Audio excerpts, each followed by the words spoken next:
Hello everyone, this is Jackie. Today, let's take a look at the story of a robber group who robbed the bank several times in a row, but the police didn't know anything. At the beginning of the film, a few robbers dressed up as construction workers prepared to do a big deal.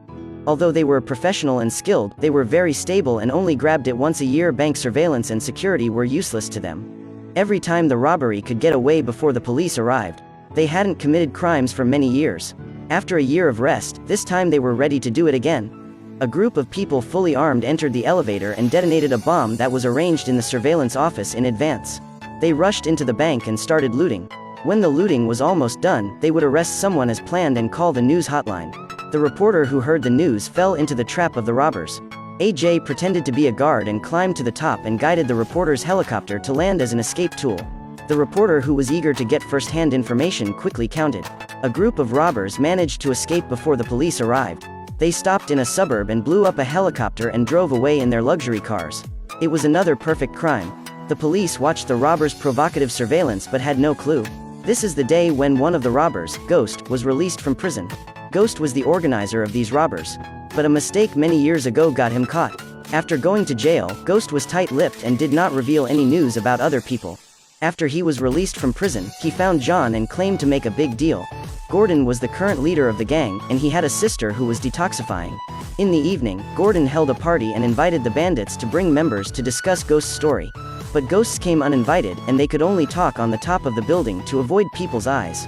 Ghost asked them to rob the cash transport truck in 5 days. He also provided the transportation route of the cash transport truck on that day. It turned out that Ghost saved a Russian gangster in prison.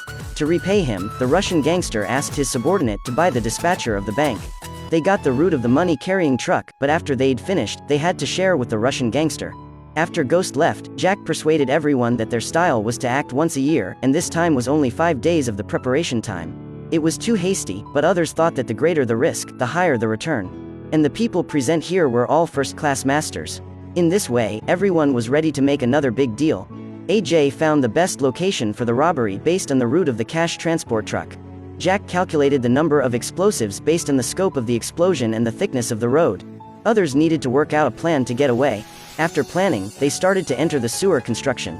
At night, AJ went to the Russian gangster race to buy C4 bombs. But the other party had a bad attitude and did not intend to supply him. There was even a fight. John and Ghost heard the fight and rushed to snatch the bomb.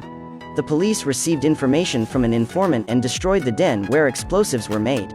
He also saw engineering drawings on the wall that were unknown. Careful Will found the sleazy in the pictures on the wall and knew that the leader of this group of Russian gangsters was locked up in prison. And Will saw Ghost, who used to be in prison. Will thought this was not a coincidence. So he quietly followed up Ghost when he met someone at the police station. Will found that Ghost came to the street and met Gordon.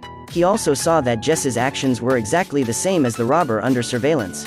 Will returned to the police station to investigate Gordon's identity but found nothing. At this time, Gordon's sister stole the looted money and sneaked out to buy drugs. Will caught the drug gangster and knew that the stolen banknotes came from a woman. Will found out that this woman was Gordon's sister based on the clues.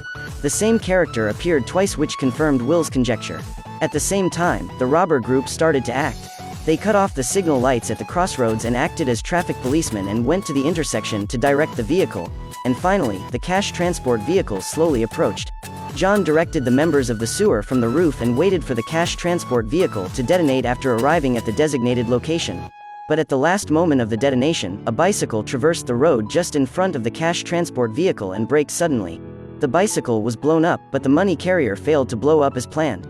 Seeing that he was about to miss, John grabbed the cash truck and crashed into the sewer when he was about to cancel the operation.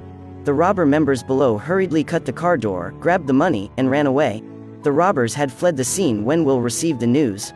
When he saw this, he thought of the engineering drawings for making explosive dens. The terrain on the map was very similar to this situation. He guessed that the nearby subway entrance should be the route the robbers escaped. He then got up with his assistant, just in time to see Jesse in the crowd. After some chasing, Jesse was forced into the back of the kitchen of the hotel. When the two confronted each other, Jesse shot the assistant first. After Will arrived, his assistant had died. Jesse escaped the police and rushed to a hotel.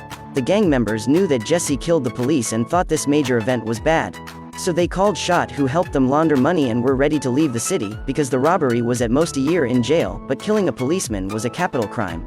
At this time, Ghost wanted to kill everyone to take the money. He contacted the Russian gangster and lied that the gang did not intend to share the money. He wanted to use the anger of the Russian gangster to destroy the gang members. And this hasty robbery was the trap he set up. The purpose was to avenge the abandonment of the gangs for him over the years. After Ghost made the call, he ran away along with the toilet window. When the gangs found out, the Russian gangsters had broken into the room with a gun. AJ was hit by covering for other people's evacuation. Jack went around the balcony and killed the Russian gangster in the corridor, then attacked from the gate and eliminated the rest. Everyone knew that the fierce gun battle would soon attract the police. So they decided to split up. Jack and Jesse went back to the villa to pick up their girlfriend. But he found out that Ghost not only took the money but also killed his girlfriend. At this time the police have surrounded the villa. The two rushed to the exit and failed to break through, and they were killed by the police. Will found Gordon's residence and broke the door and investigated. Gordon knew his whereabouts had been exposed when he saw the door lock being picked. He drove without hesitation but was hit by Will. On the way, Gordon talked with John and analyzed that it was Ghost who was secretly trying to seize all the property. At this time, Shot was transferring the money to the private jet waiting for other members to arrive except Ghost. Ghost killed Shot and prepared to escape with the money. But when he got off the plane, he ran into Gordon. At this moment Will came out from behind holding the gun. The two bandits and the police raised their guns and confronted each other. Unexpectedly, Ghost shot down Will and Gordon first. When Ghost was about to kill Gordon, John arrived in time to shoot Ghost and let the police go. In the end, only John and the seriously injured Gordon survived. Okay, this is the end of this issue. Friends who like it, don't forget to like and subscribe. Thanks for watching, see you next time.